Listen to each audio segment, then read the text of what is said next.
Hello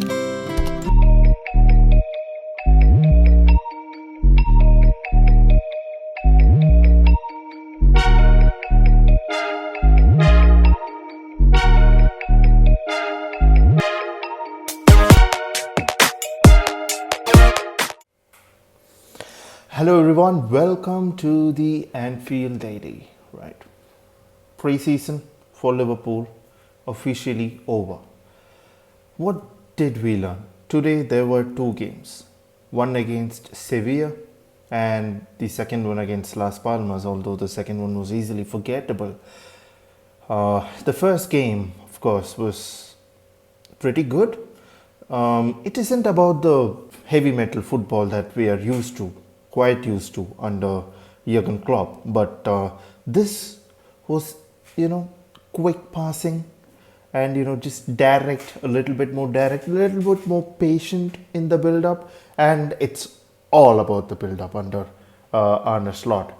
And yeah, Trent Alexander-Arnold first came back, it's like he never missed a step.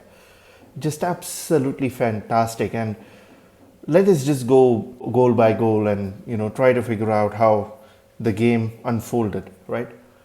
So Sevilla, I know that they are a couple of weeks behind in their pre-season plans and stuff like that, but still Liverpool had to be on their A game to actually get the better of them on the day. And I think for the majority of the part that we were the better team. The first half was insanely good. We scored 3 goals, the first of which came off a wonder goal from Diogo Jota. Again, with the slick passing Trent Alexander-Arnold. Everything was first time about that build-up, right? Salah to Alexander-Arnold, first time pinging into the box. And then Diogo Jota, wonderful weak foot volley to the far side. Brilliant goal, just absolutely brilliant goal. Those are the type of things that you can expect from a player like Diogo Jota, and I am really, really happy that he's fit and ready to go this season. Right, he's going to be immense, and when he's on his game, he's the best finisher that we have in our club. And Salah is a close second, but Diogo Jota is an excellent finisher. Right, and next up, the second goal. Because it was Diaz who scored the second goal. It was absolutely fantastic again. We saw that, we wanted a Mane replacement. People were, going mad for Anthony Gordon, and they wanted Anthony Gordon into the team as soon as possible. They wanted Barcelona to come take Luiz Diaz away. But let me tell you this, Luiz Diaz isn't going anywhere, especially when he's in that type of a form. And people forget that last season Luiz Diaz had a lot to go through, correct? He had his father kidnapped by the cartel, and there were injury issues. He just had a very difficult year last year, and you cannot expect a player to be playing at his top game week in and week out if there are so many problems running in the background. Obviously it is going to mess up with his head. I think this season we will see the 21-22 Luiz Diaz once again. 2 goals, absolutely magnificent. Right, the first goal he had to run a bit with the ball, cut against a defender, and then cut inside and score one banger to the far corner once again. Absolutely fantastic. And then the second goal, again, it was a brilliant goal again. We saw that Alisson Becker just ping one to Mohamed Salah. Salah with his strength and energy just held up the ball, passed it back to Diogo Jota, who just gave a first time pass to Szoboszlai, who just ran with the ball. And if he's running with the ball, there is no one in this world that could catch up to him, because he's technically good and he's rapid as well. So he just ran past, and I was expecting him to lob the keeper. I did not expect him to pass it down to Luiz Diaz, who just had to tap it inside the net, making it 3-0 for Liverpool going into half time. Excellent football, absolutely fantastic. Then after the start, right, they got back into the game. Alisson Becker had to go in, and then Jaros came in, to replace him. Alisson wasn't particularly happy with that, but this is his first game back, so obviously we are going to take things slow with him. But the timing of Yaros was pretty bad because I thought there was a lapse in concentration for Trent Alexander-Arnold, who was brilliant defensively, let me say it like that. Absolutely massive defensively. He was, intercepting and, like correctly marking his man, not letting him through. Absolutely fantastic defensively today, Trent Alexander-Arnold, but he had that one lapse in concentration where him and Kwanzaa got mixed up a bit. The ball got through and to the far side. Again, Jaro's no chance in that one. And yeah, but instantaneously, we got them back. Trey Nyoni came in and he was like, he replaced Diaz. I think if Diaz was there, I don't think so he's going to score that one. But Trey Nyoni comes in and, he just sees the ball. Some stroke that. 17 years old, can you believe that? I absolutely couldn't. What a finish. What a lad. He's a star boy. Hate the term, but he's a star boy. United are calling Kobe Mainu their star boy, and look, he's an absolutely fantastic footballer, but come on. Trey Nyoni, we know that his ceiling is pretty high, and especially during this pre-season, we have seen him jump ahead of many players like Tyler Morton, Bobby Clark, Stefan Bajcetic, and he's just right at the top, and we can see that Arne Slot prefers him to everyone else, and we can see exactly why. If he keeps on finishing like that, then absolutely we have a wonderful player in our hands who we can tie it down to the next 15 years. Possibly he's just 17 and so this is going to be a massive player for us. It will be interesting to see how he develops further, but he is in the right trajectory. Come on. What a finish. What a finish to make it 4-1, and that's how the game ended. 4-1, comfortable victory. All right. You would have thought Liverpool were winning the league, but saw the second game. Absolutely woeful.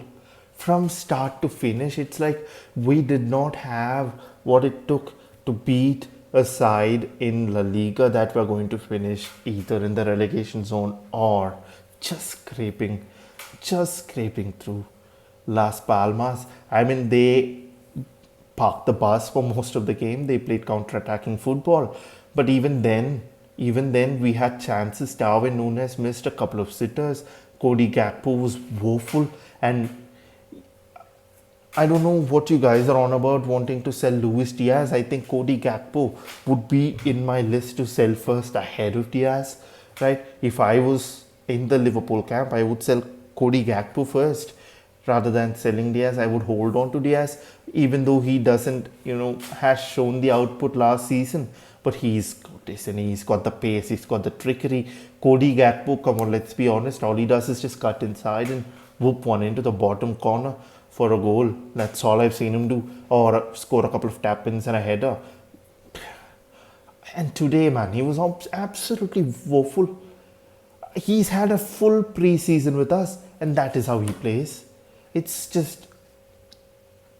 That is just absolutely woeful, like I said. And Darwin Núñez, don't even get me started, bro. Do not even get me started. He is, what shall I say? It's just pathetic the amount of chances that he misses in it. I know that this is his first game back, but come on, those are chances that you need to be putting it out. Even if you're 46 years old, you need to be, scoring them chances. Ben Doak, I thought, was pretty good, but then he's on his way out, I presume, if the reports are to be believed. And Tyler Morton came in both games. I thought he did okay. He may go out on a loan, or we may look to sell him, but it is what it is. Tyler Morton, good player, but is he going to start for us in the long term? I'm not so sure. And another player that I thought was really good in the second game, irrespective of the result, was Endo.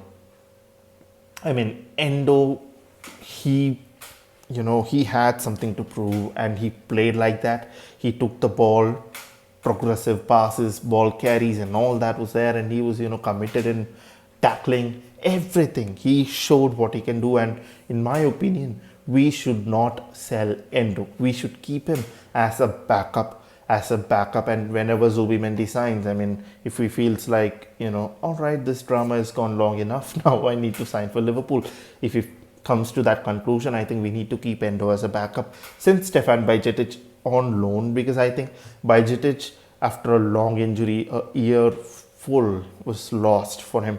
So he has to go out on loan and play week in, week out. But if he is in Liverpool, he's not going to get that. He's not going to play ahead of Zubimendi or Ryan Gravenberch, who, by the way, first game, Gravenberch, massive fan, right? He was immense. He showed us that he could do it in the DM role.